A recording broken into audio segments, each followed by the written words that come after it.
What is the meaning of your life? I have a special interview today that I'm doing with a young man who is an outstanding father. He's an entrepreneur.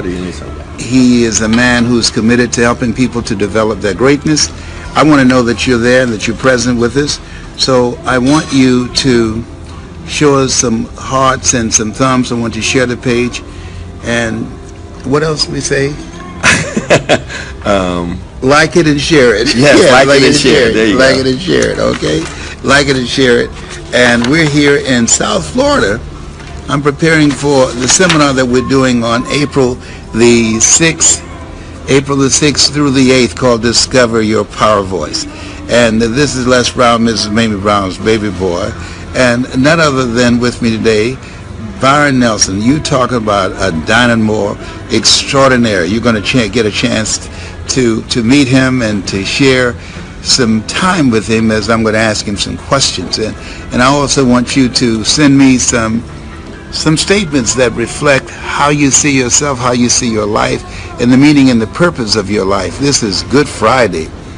And as you reflect on that, because I've been doing a lot of thinking on that, what is the meaning of my life, this thing called life? And one of the things that caused me, I don't know about other people, that when you lose a lot of friends, and a lot of my friends have been going, and I wonder, say, whoa, you wonder how much time do you have left, and what do you want to do with that time that you have left?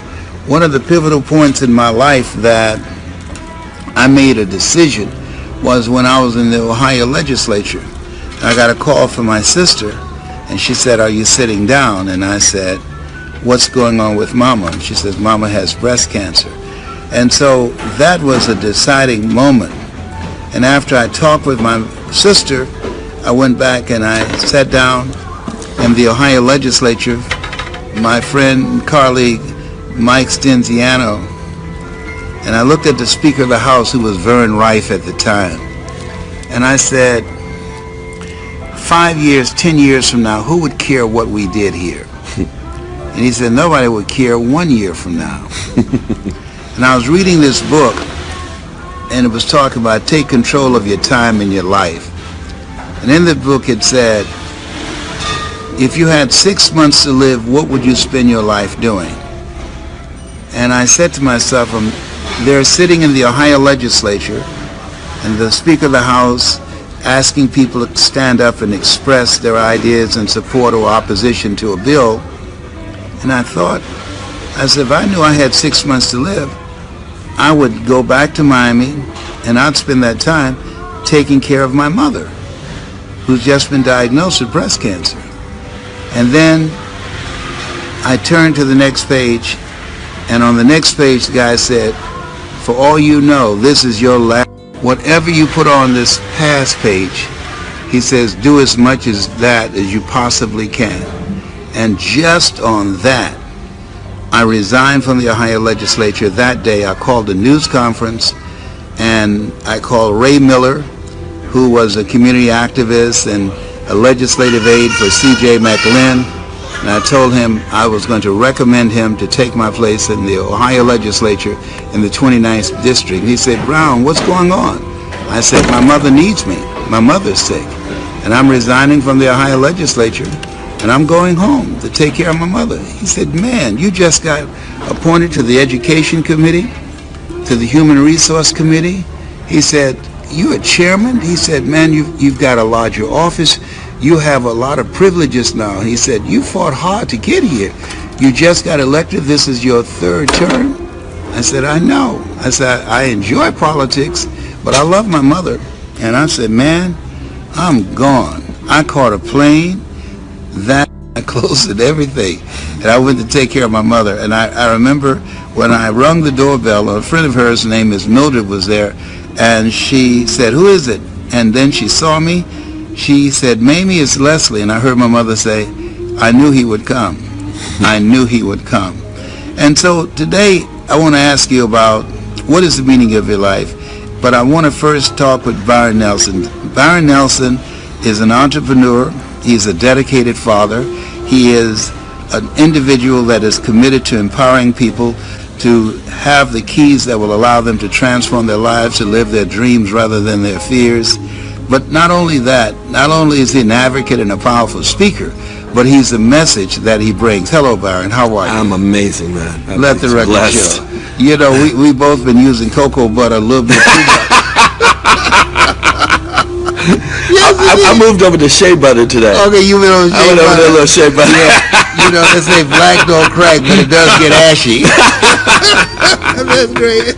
But I want to ask you, have you been reflecting on what is the meaning, do you feel, that of your life, that at this point where you are, that you want to live out?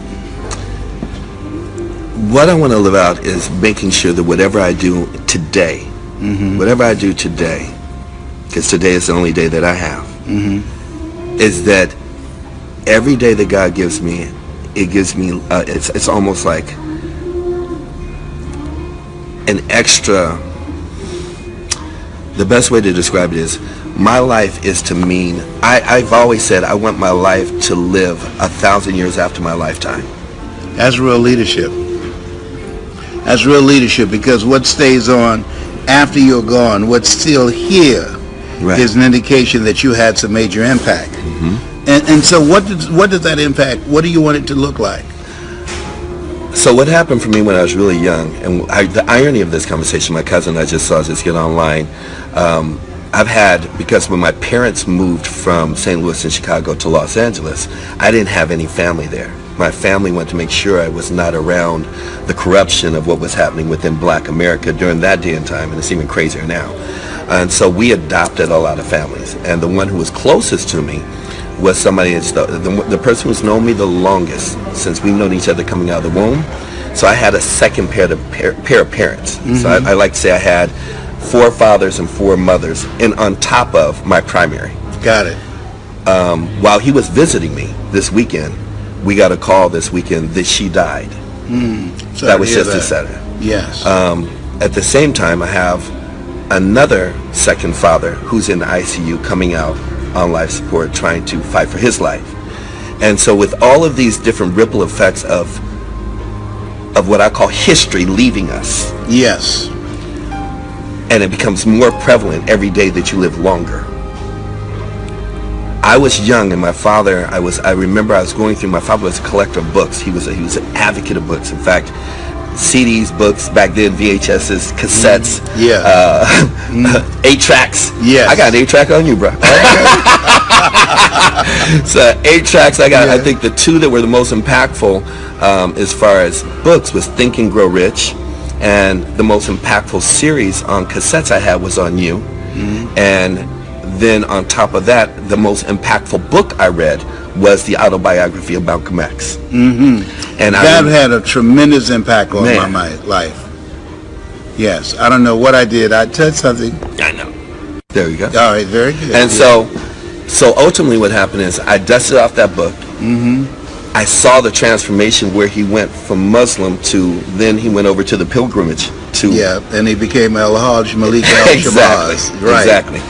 And I always knew that I had the rebel within my soul, even at that young age of understanding that I wanted to be not a martyr. I didn't want to die saving our people, but I knew that I wanted to be a beacon light of somebody else who could dust off a book, read my story, understand where I came from, and said, if he can do it, I can be anything I want to be. Yes. And that is my mark on this planet, is to know that anybody that hears and sees my story can understand, overstand, comprehend that if you are willing to put in the work, because that's all this, I tell people all the time, if you give me somebody who has a dream, they have work ethic, and they have integrity, I'll show you a multimillionaire in 5 years or less, consistently. Yes. And that, what you said, work ethic. Right. That's the real thing. Right. You got to find that work ethic. And, you know, I see a lot of people with dreams, but yes. You know, I one of the things that I admire about you is your ambition and your drive, and you're one of the few people who I hear your footsteps already. There's a Ned Blunt out there. There's a Dwight Pleasure. You haven't met them yet, There's Johnny Wimbrey, Andy Enriquez. I mean, I have some guys out there. Kevin Bracey. There is Tracy Lynn and Stacy N.T. Grant. There are a lot of them, but you and they are those I just mentioned. They are hungry. I can't wait till they meet me. Listen, I'm sorry, I'm supposed to meet them.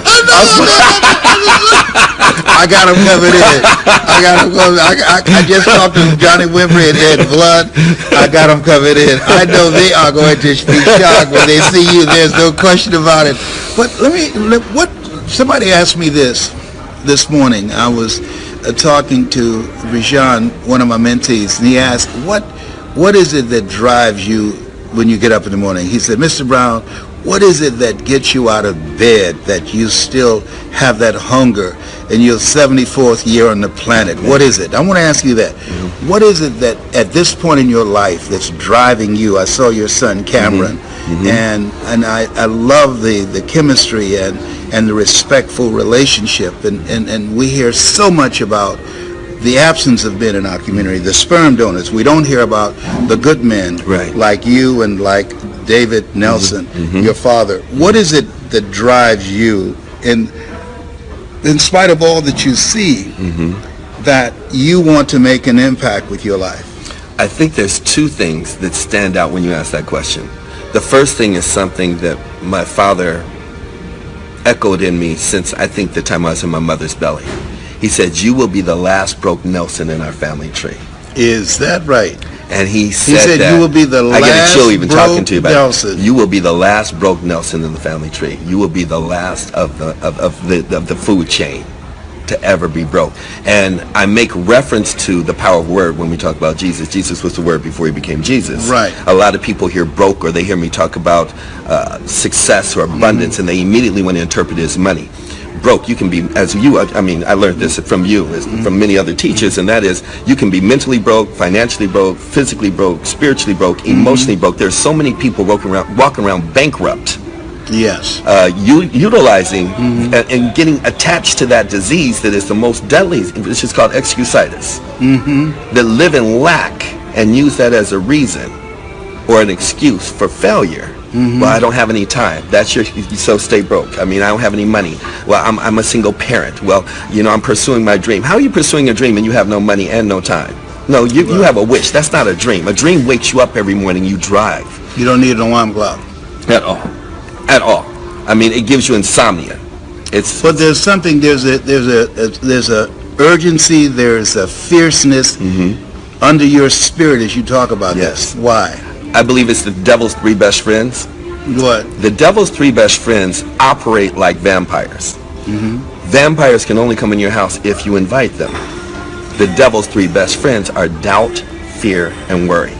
And they bang at my door of me not believing in myself. And when I don't believe in myself, once I grew past that, I see them banging at other people's doors that I know, and my other family, my communities, my ghettos, my civilization, of my villages. They're not just here, but around the world. And we were taught as a leader that we need to stand up for those that can't stand up for themselves. Yes. But there now that I feel in you, there's something that you have chosen to take another path with your life. But as much as you have chosen it, I feel intuitively that you were chosen for it. Do you feel that I 100%. You have got to do this? It's not even an option. It's not a consideration. It's one of those things that, it's like Whitney Houston. She was born to sing. When she stopped singing, her gift and her talent were taken from her. Tyson was born to fight. When he stopped fighting, his talent was taken from him. I don't ever want my talent taken from me. Now this I know that's right. But I was moved. I was born to stir souls, wake up mountains with a voice and with a message to let them know that they were born for greatness that they may not recognize in themselves. And when the people that are listening right now, one of the things we know about David Nelson, your father, he was a finisher. Yes. Tell us about that. too many people are on this mode of transformation and on this mode of shifting and paradigms and trying to grow themselves, and I'm trying to find myself instead of going to the mirror to understand wherever you are, there you go. Right?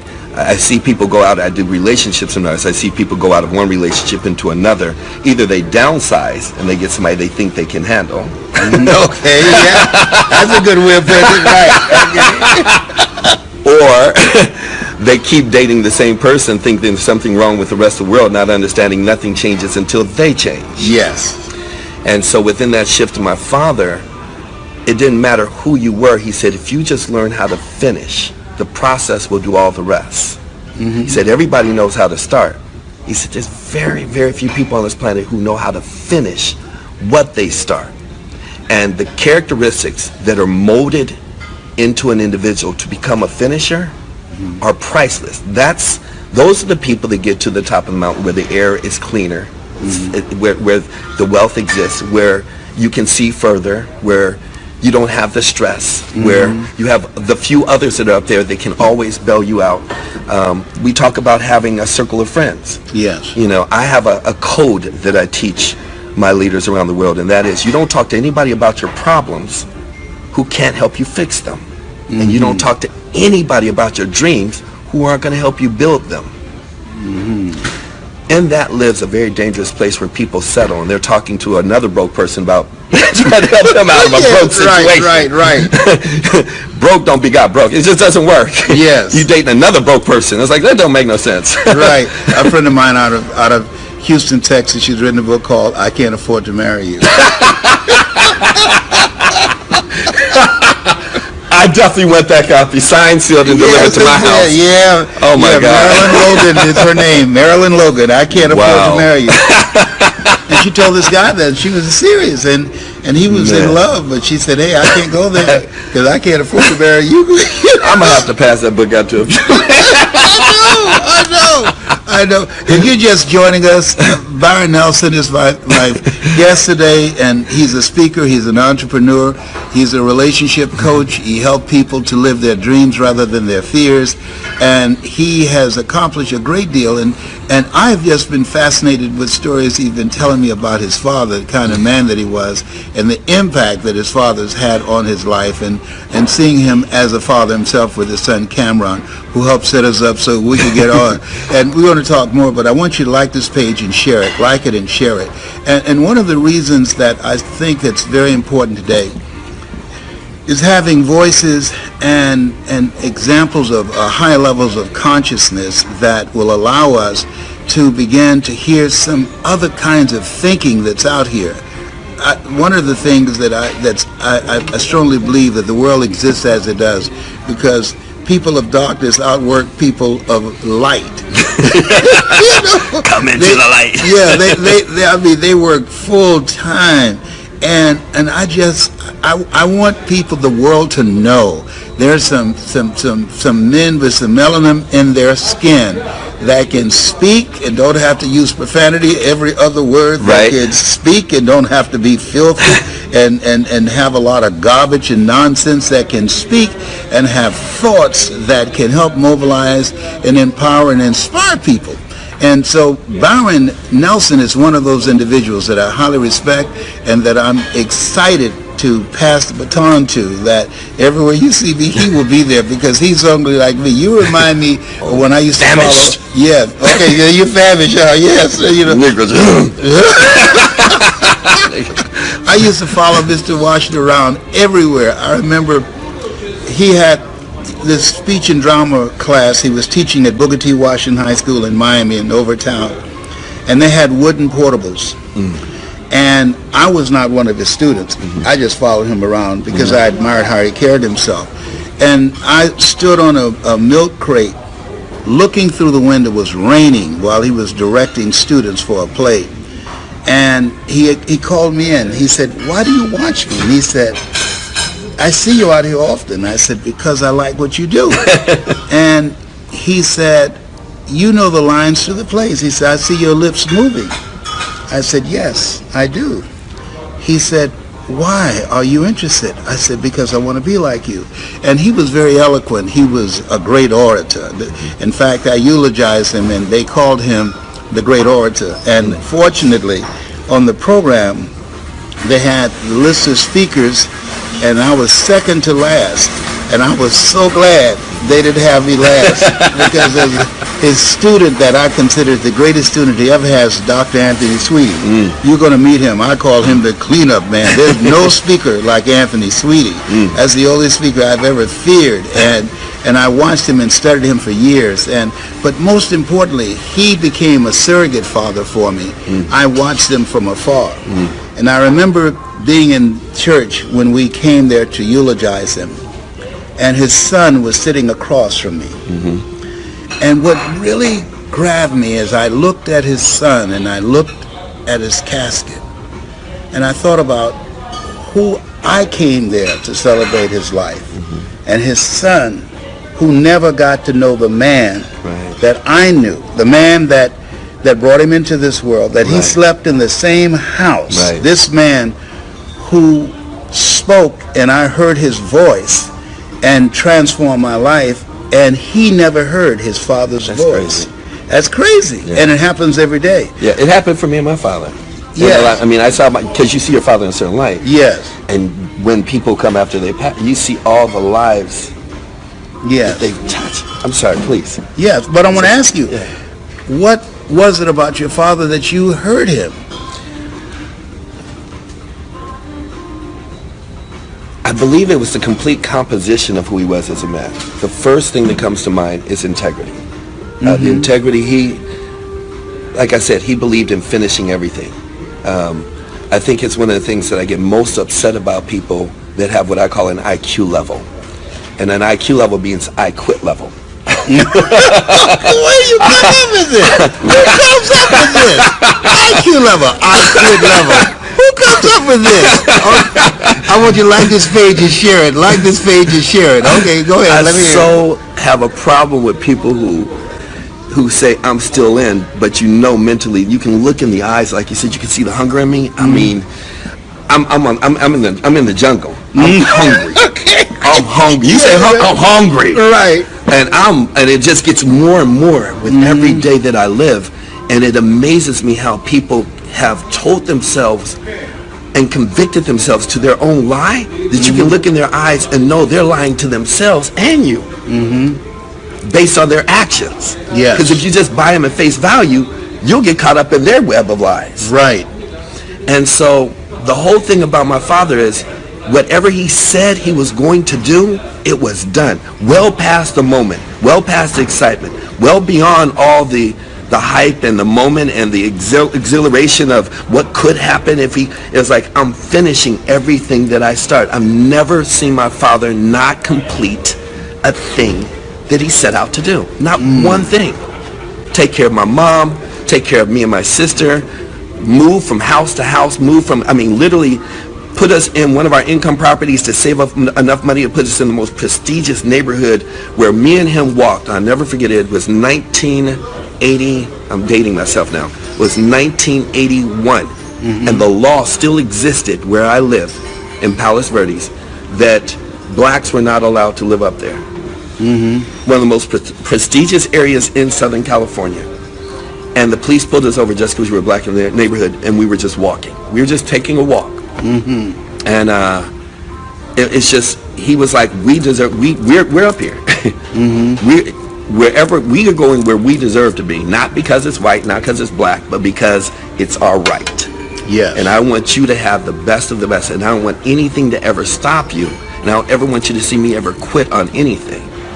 And so that tenacity, persistence, I fell in love with the word persistence through all pain, to learn how to embrace pain to build character. I get excited about the character I built. Even in all the hardest times I can think of in my life, I appreciate every one of them. I wouldn't trade it for anything, because it edges and forges the character of what I'm prepared to do that others aren't. If you're just joining us, I'm talking with Byron Nelson, And he's an entrepreneur. He's a very loyal and dedicated father. He's a very good friend. And he's a person that's committed to helping you to transform your life and your dreams. He's a relationship coach. And he's an individual that has a big dream. And he's hungry to change the planet. Listen, I want you to like this page and share it. Like this page and share it. Also, I want to see some of those hearts and thumbs up and let us know that you're getting some feedback out of this conversation. And I'm close enough to my phone that if you have any questions you'd like to ask Byron, you'd like me to ask, just put that question up there and I'll ask it in your behalf. But in the meantime, I want to see some hearts and also I want to see some hearts and some thumbs up and questions as well.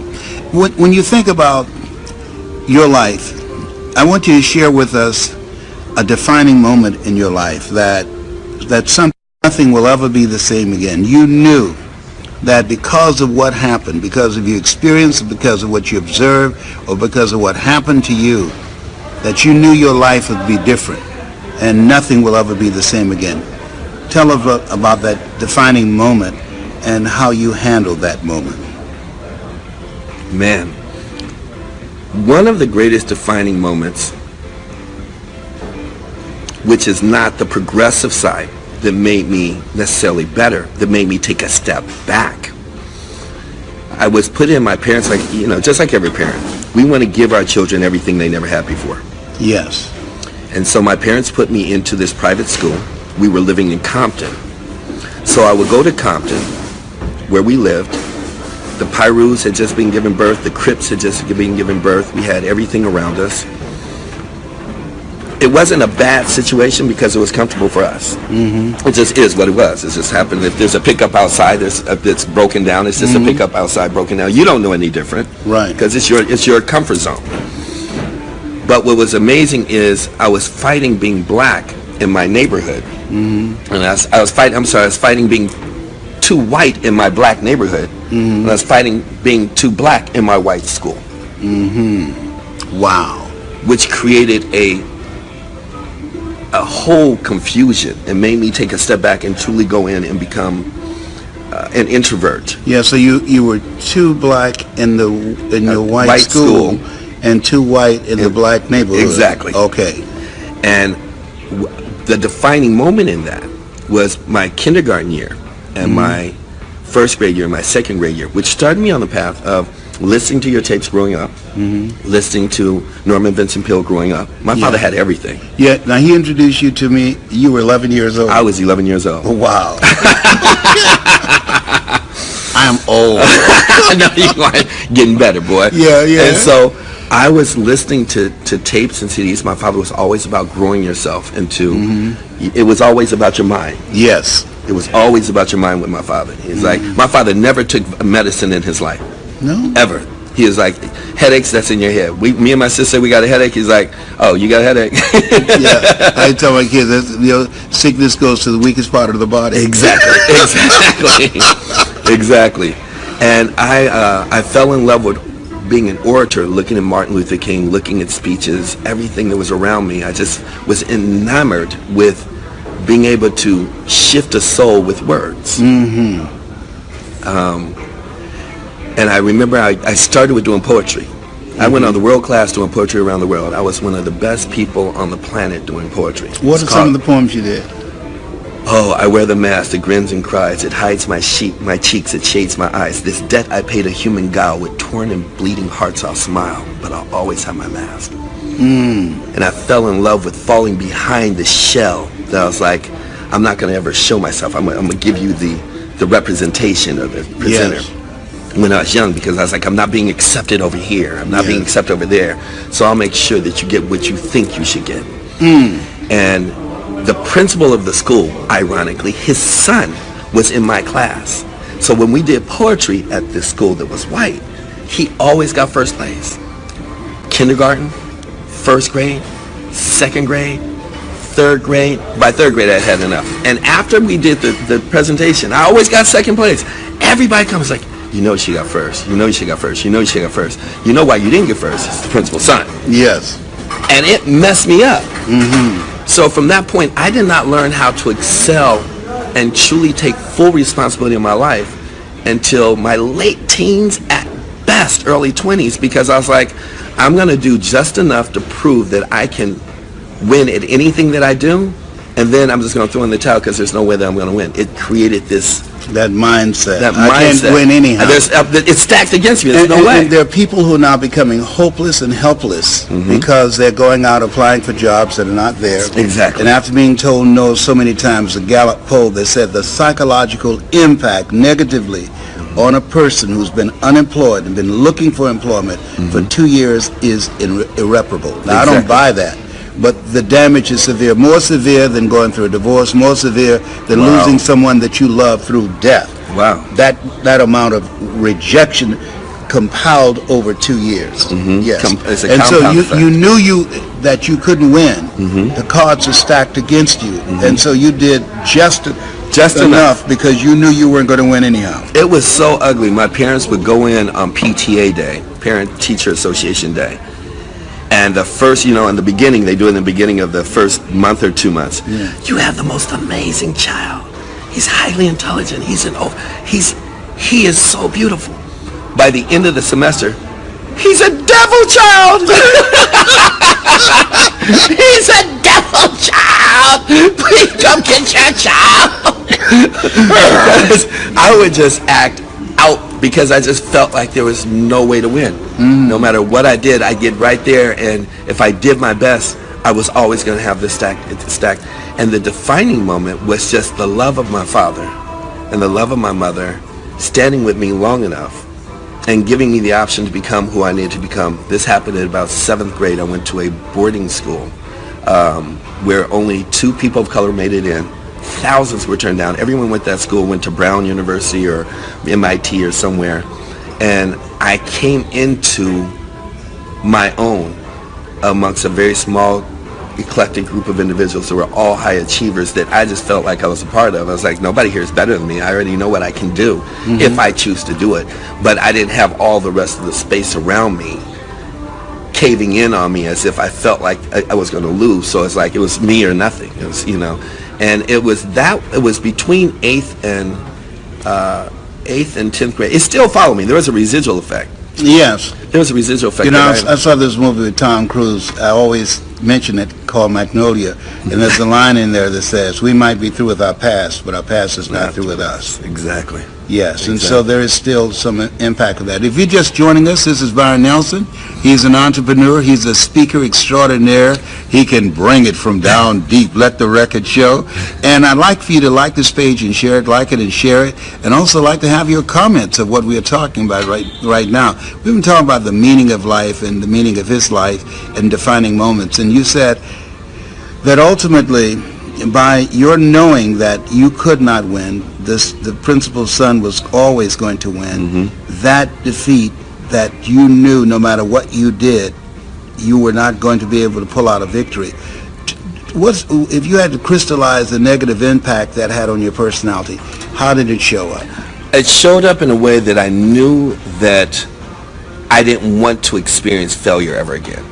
So I did just enough to get where I needed to be, to fall back and let whoever else was going to supersede, so I would not have to experience saying, oh, well, you aren't good enough, or, oh, you didn't become in first place, or, oh, you weren't the best at what you set out to do, in a deck that was already stacked against me. So for me, all I needed to do, for me, was prove to myself that I was the best for a temporary period of time.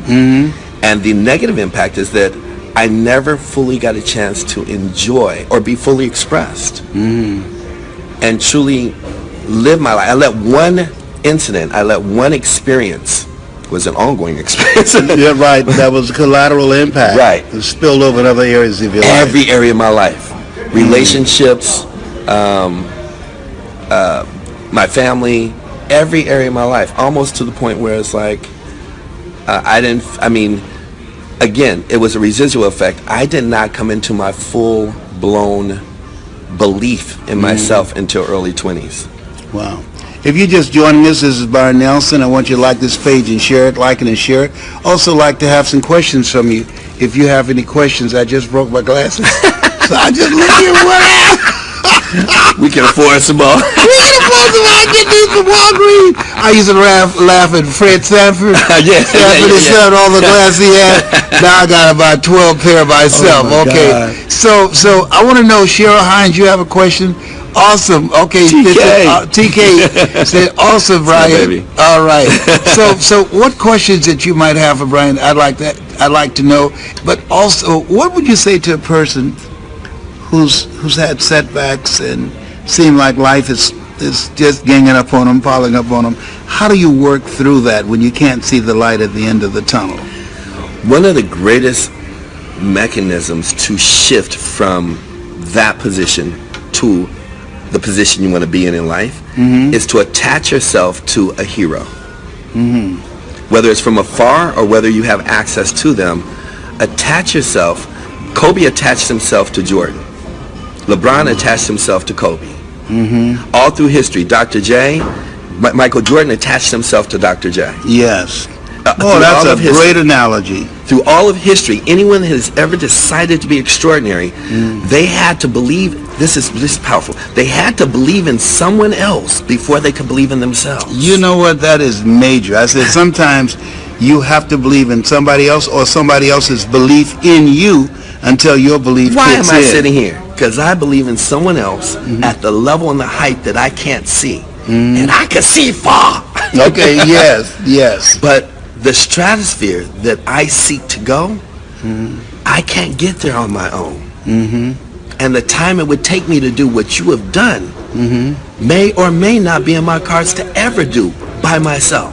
Yes. You can't ever do something on your own. You attach your dreams to someone who has already accomplished them. Yes. Until you believe in yourself enough by pulling others behind you. You know, I was with a friend the other day and said in life, you know, you can have mentors or you can have mistakes. And mentors save you from making a lot of costly mistakes, unnecessary mistakes. Exactly. And losing a lot of valuable time. Exactly. But most people go the route of trying to figure it out themselves. And you make a lot of mistakes in the process. That's Expensive. why I talk about Mike Williams with you. I'm going to introduce you to. He wrote the book called The Road to Your Best Stuff, The Road to Your Best Stuff, because he saved me as a mentor from making a lot of costly mistakes. Right. And that's very important. When you look at today, young men today, and I look at Cameron, and he does not have that virus, HIV, hood-infected virus. Right. Hood-infected virus. AIDS, addiction to incarceration and death syndrome. Oh, my God. Yes. How is it that you prevent Cameron from being infected, considered how prevalent the virus is? What we poured in, I believe that when we talk about 81% of most homes do not have a father at home. Yes. The one thing that we made sure, or I made sure Cameron had was, in fact, it becomes an ongoing conversation. Why, you had asked me this earlier, to a degree, but even in the realm of people asking, why aren't you married, or why didn't you get married? When my son, which was at the prime of the peak of where I was ready to go, at that stage in my life, I found out right when I had eclipsed going to the next level at that point in my life, and found out on the night of the biggest accomplishment of my life, to me, that same night I found out that his mother was pregnant. Now, I don't know if she did that to bless me or curse me. She blessed me. No, I know. Cameron's I don't know why she made the announcement on the night of. I think she was angry. Yes. And we had to talk about Belizeans later. This is a beautiful Belizean queen. Yeah. And I always say that if there's somebody angry and you're in a relationship, please know you have something to do with it. So I'm not deferring. And hell has no fury to match a woman's scorn. So in that blessing,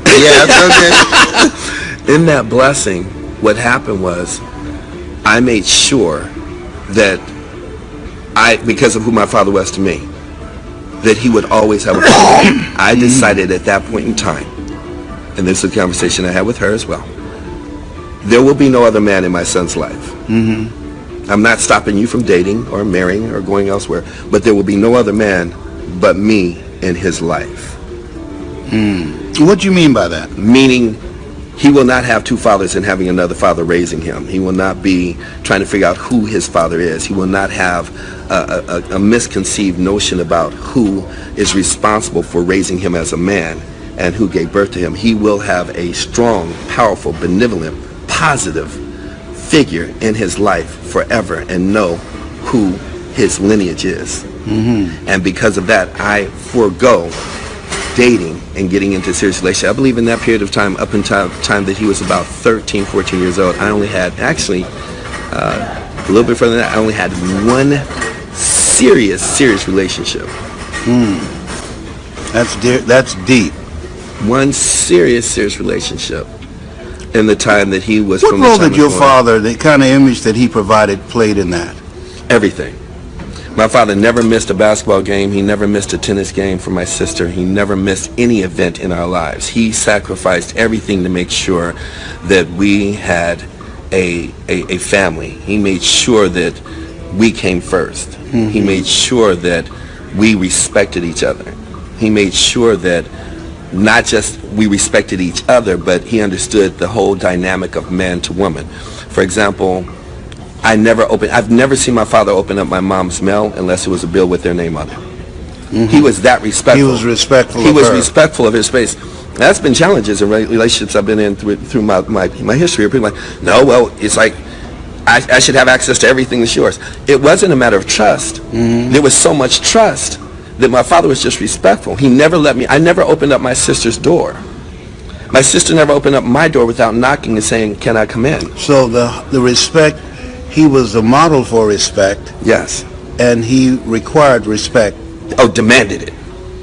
Demanded it. That wasn't even an issue. It was. Mm-hmm. It goes to the seed of who we are. All it took was a look. I didn't have to hear any words. Okay. I didn't have to hear nothing. Yeah. It was just.